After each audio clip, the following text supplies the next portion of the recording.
আসসালামু আলাইকুম। সংবাদে আপনাদের সবাইকে স্বাগত জানাচ্ছি। আমি ফিরোজ তোহা। শুরুতেই আরবে কেবলস সংবাদ শিরোনাম। বাংলাদেশের সর্বশেষ গুরুত্বপূর্ণ আপডেট সংবাদে আপনাকে স্বাগত। শুরুতেই সংবাদ শিরোনাম, পরে বিস্তারিত। শুরুতেই জানাবো 25 ক্যাডার নেতৃত্ববৃন্দের বৈঠক, বৈষম্য নিরসনের দাবিতে 5 দফা কর্মসূচি ঘোষণা।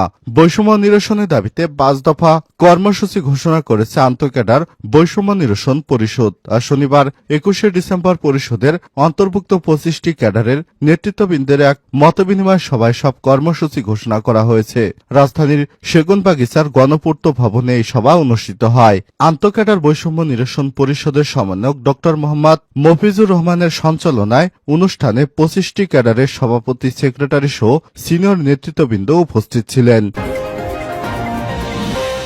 এরপর জানাবো সাভারে যাত্রীবাহী বাসে ছিনতাই, 5 লাখ টাকার মালামাল লুট। সাভারের সিএনবি সংলগ্ন জাহাঙ্গীরনগর বিশ্ববিদ্যালয়ের মীর মোশাররফ হোসেন হলের সামনে ঢাকা আরিচা মহাসড়কে শুক্রবার রাতে ওয়েলকাম পরিবহন ঢাকা মেট্রো 1/9767 ঢাকা হতে চন্ডাগামী একটি বাসে ছিনতাইয়ের ঘটনা ঘটেছে। এ সময় ছিনতাইকারীদের ছুরিকাঘাতে শামীম 35 নামে এক যাত্রী গুরুতর আহত হলে তাকে বিশ্ববিদ্যালয় চিকিৎসা কেন্দ্রে ভর্তি করা হয়।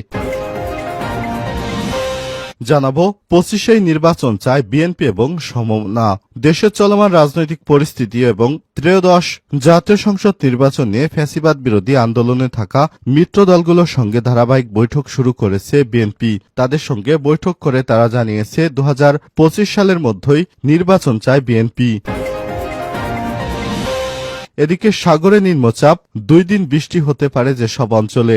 বঙ্গোপসাগর এবং তৎসংলগ্ন এলাকায় অবস্থানরত লঘুচাপটি নিম্নচাপে পরিণত হয়েছে। এটি উত্তর পূর্ব দিকে অগ্রসর হতে পারে। এর প্রভাবে আগামী 2 দিন দেশের বিভিন্ন অঞ্চলে হালকা থেকে মাঝারি ধরনের বৃষ্টিপাত হতে পারে বলে পূর্বাভাস দিয়েছে আবহাওয়া অধিদপ্তর। এদিকে আওয়ামী লীগ আর কখনোই ক্ষমতা আসতে পারবেন না বললেন ডাক্তার তাহের। ফ্যাসিস্টরা বিদায় হলেও আর কখনোই তারা ক্ষমতায় ফিরে আসতে পারবে না উল্লেখ করেছে বাংলাদেশ জামাত ইসলামের কেন্দ্রীয় নায়েবে আমির ডাক্তার সৈয়দ আব্দুল্লাহ মোহাম্মদ তাহের। তিনি বলেছেন, ফ্যাসিবাদ এখন বিদায় হয়ে গেছে। পতিত আওয়ামী লীগ বাংলাদেশে আর কখনোই ফিরে আসতে পারবে না। এবং সর্বশেষ জানাবো জনশক্তি নিয়ে কোনো আলোচনাই হয়নি, জানালো জাতীয় নাগরিক কমিটি।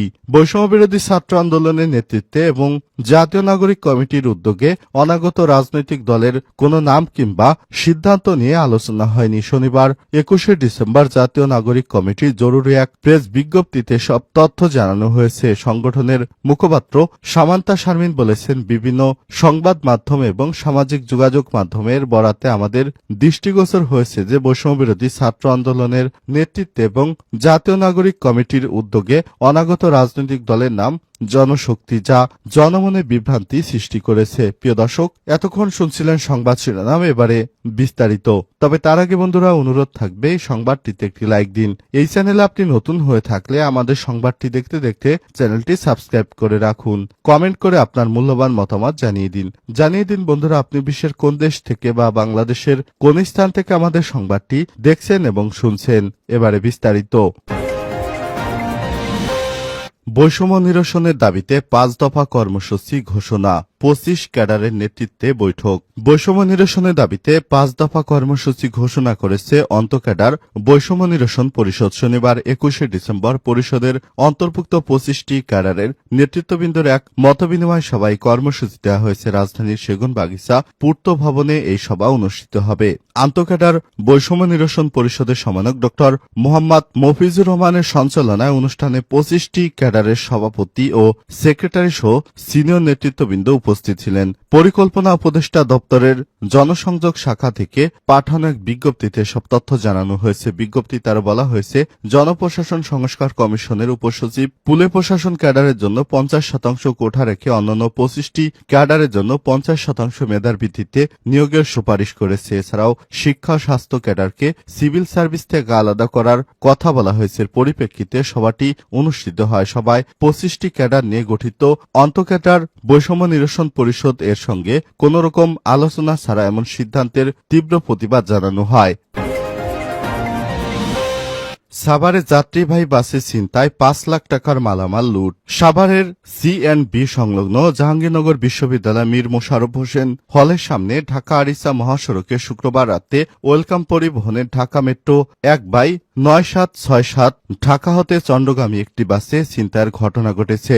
এ সময় ছিনতাইকারীদের ছুরিকাঘাতে শামীম ৩৫ নামে এক যাত্রী গুরুতর আহত হয়েছে বলে বিশ্ববিদ্যালয় চিকিৎসা কেন্দ্রে ভর্তি করা হয়। পরবর্তী তার অবস্থা আরও খারাপ হলে তাকে সাভারের এনাম মেডিকেল কলেজ হাসপাতালে প্রেরণ করা হয়েছে। পুলিশ এবং স্থানীয় সূত্র থেকে জানা গেছে রাত ৯টার দিকে ঢাকা থেকে ছেড়ে আসা ওয়েলকাম পরিবহনের বাসটি সাভার বাস স্ট্যান্ড এলাকায় এলে ছিনতাইকারীরা যাত্রীবেশে উঠে চলন্ত বাসে যাত্রীদের ধারালো ছুরি ও দেশীয় অস্ত্র ঠেকিয়ে নগদ টাকা ও মোবাইল মানিব্যাগ, যাত্রীদের কাছে থাকা মূল্যবান সামগ্রী সহ আনুমানিক ৫ লক্ষ টাকার মালামাল লুটে নেয়। এ সময় শামীম নামের এক যাত্রী ছিনতাইকারীদের বাধা প্রদান করলে তার বাম হাতের বুকে, মাথা সহ শরীরের বিভিন্ন স্থানে ছুরিকাঘাত করলে সে গুরুতর আহত হয়। আবার ছিনতাইকারীরা মীর মোশাররফ হোসেন হল এলাকায় বাস থেকে নেমে জাহাঙ্গীরনগর বিশ্ববিদ্যালয়ের ভেতরে পালিয়ে যায়। 25 নির্বাচন চায় বিএনপি এবং সমমনারা। দেশের চলমান রাজনৈতিক পরিস্থিতি, ত্রয়োদশ জাতীয় সংসদ নির্বাচন নিয়ে ফ্যাসিবাদ বিরোধী আন্দোলনে থাকা মিত্র দলগুলোর সঙ্গে ধারাবাহিক বৈঠক শুরু করেছে বিএনপি। শনিবার বিকেলে 12 দলীয় জোট, জাতীয়তাবাদী সমমনা জোট এবং বাংলাদেশ লেবার পার্টির সঙ্গে পৃথকভাবে রাজধানীর গুলশানে দলীয় চেয়ারপারসনের কার্যালয়ে বৈঠক করে বিএনপির লিয়াজো কমিটি। এতে দেশের বর্তমান পরিস্থিতির পর্যালোচনা করে দ্রুতই নির্বাচনের পক্ষে মত দেন মিত্র দলগুলোর শীর্ষ নেতারা। এজন্য অন্তর্বর্তীকালীন সরকারের সঙ্গে বার্ষিক সহযোগিতার ভিত্তিতে সুষ্ঠু এবং গ্রহণযোগ্য নির্বাচনের জন্য যা যা করা দরকার তারা তা করবে বলেও মত দেন নেতারা।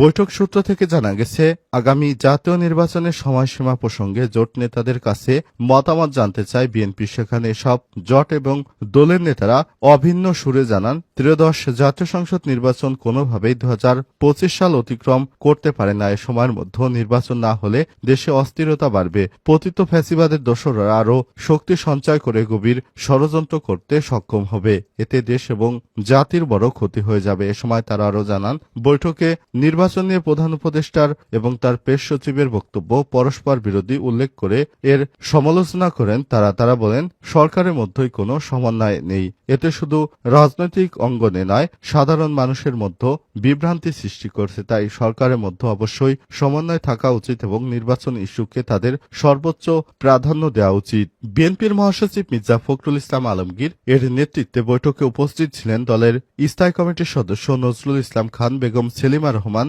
Vice chairman Abdullah Al Mintu. জানা গেছে, বৈঠকে বিএনপির মহাসচিব উপস্থিত জোট নেতাদের উদ্দেশ্যে বলেন, দেশকে নিয়ে দেশি চক্রান্ত থেমে নেই। চক্রান্তকারীরা যে কোনো উপায়ে দেশকে অস্থিতিশীল করার চেষ্টা করছে। এমন সময় দায়িত্বশীল কোন রাজনৈতিক দল হিসেবে সবাইকে আরও কৌশলী হতে হবে, আরও সংযমী হতে হবে। রাজনৈতিক বক্তব্য, বিবৃতিতে কোনো বিভক্তি আনা যাবে না। এই সরকার নির্বাচনের আয়োজনের সময় দিতে হবে, তবে সেটা যৌক্তিক সময় হতে হবে। এটা নিয়ে সরকারের সঙ্গে বিভেদ নয়, আলোচনার টেবিলকেই বেশি প্রাধান্য দিতে হবে বলে জানান বিএনপির মহাসচিব। সাগরে নিম্নচাপ 2 দিন হতে পারে বৃষ্টি যেসব অঞ্চলে।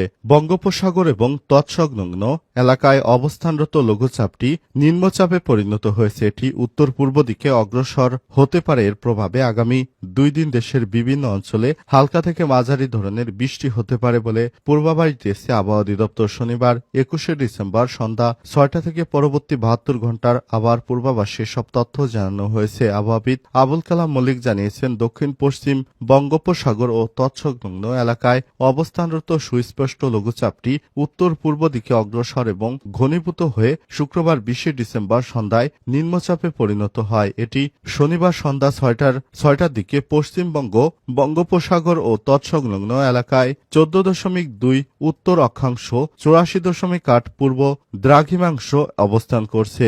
নিম্নচাপটি আরও উত্তর পূর্ব দিকে অগ্রসর হয়ে ক্রমান্বয়ে দুর্বল হতে পারে। এছাড়াও উপমহাদেশীয় উচ্চচাপ বলয়ের বর্ধিতাংশ ভারতের বিহার তৎসংলগ্ন এলাকা পর্যন্ত বিস্তৃত রয়েছে। অবস্থায় রোববার 22 ডিসেম্বর সন্ধ্যা 6টা পর্যন্ত খুলনা, বরিশাল, চট্টগ্রাম বিভাগের কিছু কিছু জায়গায় হালকা থেকে মাঝারি ধরনের বৃষ্টি হতে পারে বলে পূর্বাভাস দিয়েছে আবহাওয়া অধিদপ্তর। তবে এ সময়ের মধ্যে দেশের অন্যত্র স্থানে অধিকাংশ স্থানে আংশিক মেঘলা আকাশ সহ আবহাওয়া প্রধানত শুষ্ক থাকতে পারে। সেই সঙ্গে মধ্যরাত থেকে সকাল পর্যন্ত দেশের কোথাও কোথাও হালকা থেকে মাঝারি ধরনের কুয়াশা পড়তে পারে। এছাড়াও সারা দেশে রাতের তাপমাত্রা সামান্য হ্রাস পেতে পারে এবং দিনের তাপমাত্রা বৃদ্ধি পেতে পারে। পরদিন সোমবার 23 ডিসেম্বর সন্ধ্যা 6টা পর্যন্ত আংশিক মেঘলা আকাশ সহ সারা দেশের আবহাওয়া প্রধানত শুষ্ক থাকতে পারে। তবে এই সময়ের মধ্য রাত থেকে সকাল পর্যন্ত দেশের কোথাও কোথাও হালকা থেকে মাঝারি ধরনের কুয়াশা পড়তে পারে।